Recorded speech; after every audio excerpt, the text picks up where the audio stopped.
நாங்கள் வாங்க இன்றைக்கு முருக்கங்காயில் ஒரு பொரிச்ச குழம்பு செய்கிறது என்னென்னு பார்ப்போம். இந்த வீடியோ அப்படியே ஃபுல்லாக ஃபாலோ பண்ணுங்க. சரி வாங்க இந்த முருக்கங்காய் குழம்பு சாப்பிடுவோம். எப்படி இருக்கணும்?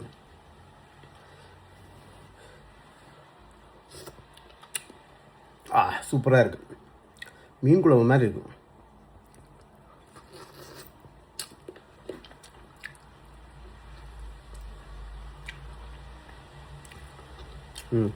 முருங்கை நல்லா அவிஞ்சிருக்கும்.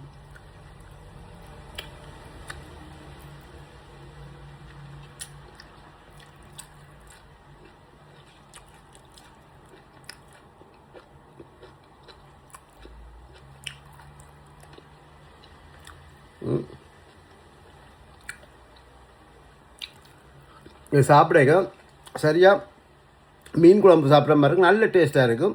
இது என்னென்னு செய்கிறேன்ற இந்த வீடியோக்கு பின்னால் ஃபுல்லாக போட்டிருக்குறேன். நீங்கள் வடிவாக பார்த்து வடிவாக செய்யுங்க.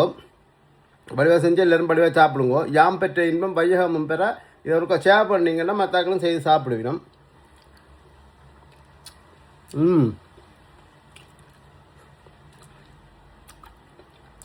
முருக்குங்க நல்ல சதம் உள்ள முருக்குங்க.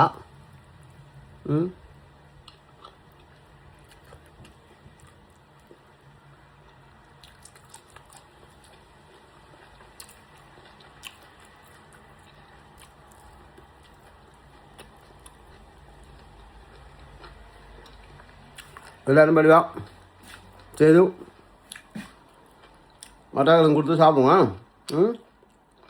நல்லா இருக்கும். முருக்கங்காய் பொரிச்ச குழம்புக்கு முதல் முருக்கங்காயை க்ளீன் பண்ணிடலாம். கழுவி போட்டு இப்படி பொரிச்சு எடுக்கணும்.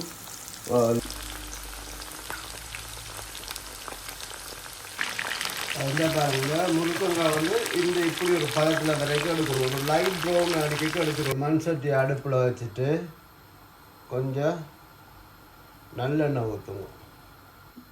நல்லெண்ணெய் இப்படி நல்லா கொதிச்சு வரைக்க கொஞ்சம் கடுகு, பெருஞ்சீரகம், சீரகம், ஒரு கொஞ்சம் வெந்தயம், வெட்டி வச்ச வெங்காயம், வெட்டி வச்ச உள்ளி, 2 பச்சை மிளகாய்.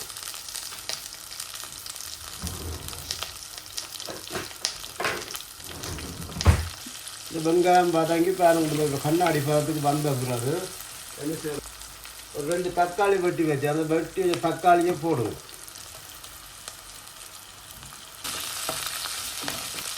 இவ்வளோ மஞ்சள்,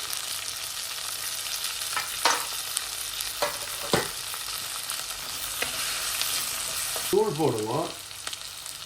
நான் ஒரு 3 கரண்டி தூள் போடுறேன். தேவையான அளவு உப்பு, நான் கல் உப்பு தேவையான அளவு போட்டுக்கொள்கிறேன். சேர்த்து கொஞ்சம் அஜினமோட்டோ டேஸ்ட்டு, கரைச்சி வச்ச புளிக்கரைசலை விடுவதற்கு இதுக்கோட சேர்த்தான். அதோட சேர்த்து கொஞ்சம் தண்ணியும் பிடிக்கும் அளவா.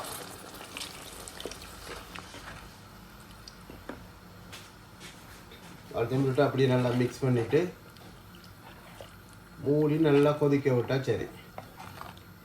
மூடி நல்லா கொதிக்க விடுவோம். ரைட், நல்லா கொதிக்க வச்ச பிறகு இப்போ பார்ப்போம். திறந்தால் இப்போ திறந்து பார்த்தீங்கன்னா இந்த எண்ணெய் புரண்டு இருக்கும். அதோட இந்த தக்காளி பழத்தில் பாருங்கள், தக்காளி பழமெல்லாம் அபிஞ்சு நல்லா கரைஞ்சிட்டுது. இங்கே டேஸ்ட் பாருங்கள், உப்பெல்லாம் காணுமாண்டு. உப்பெல்லாம் காணும். இதுக்கப்புறம் என்ன செய்யுங்கண்டா,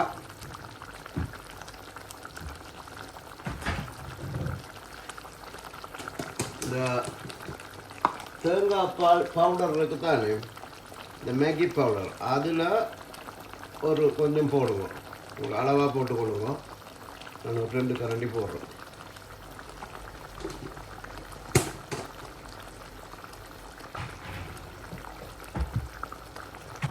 தேங்காய் பால் பவுடரை போட்டு நல்லா மிக்ஸ் பண்ணுங்க.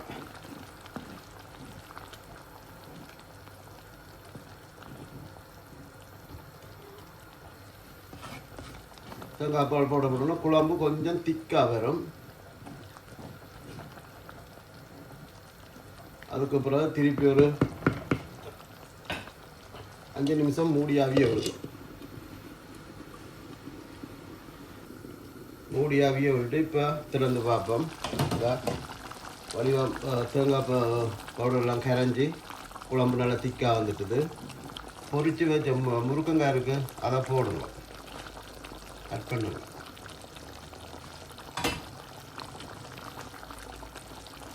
கட் பண்ணி திருப்பி ஒரு 5 நிமிஷம் மூடி அவிய விடுங்க. மூடி அவிய விட்டு பார்ப்போம் திறந்தான். இந்த வாரங்க எப்படி இருக்காண்டு இப்படித்தான் இருக்கும். எண்ணெய் எல்லாம் பிறண்டு இதில் பாருங்கள், அடி பிடிக்காமல் பார்க்கணும்.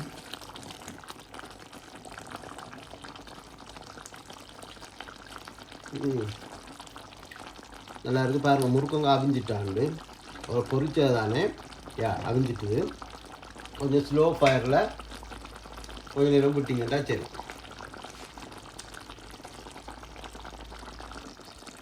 இதை பாருங்கள், இப்போ முருக்கங்காய் குழம்பு வந்து நல்லா ஸ்லோ ஃபயரில் விட்டு அவிஞ்சு பாருங்கள். எண்ணெய் திரண்டு எப்படி இருக்காது இப்படி வந்து வந்தால் முருக்கங்காய் குழம்பு, பொரிச்ச முருக்கங்காய் குழம்பு ரெடியா. இந்த முருக்கங்காய் குழம்பு ஒரு இதில் போட்டு சாப்பிட்டு பார்ப்போம் என்ன எப்படி இருக்குண்டு.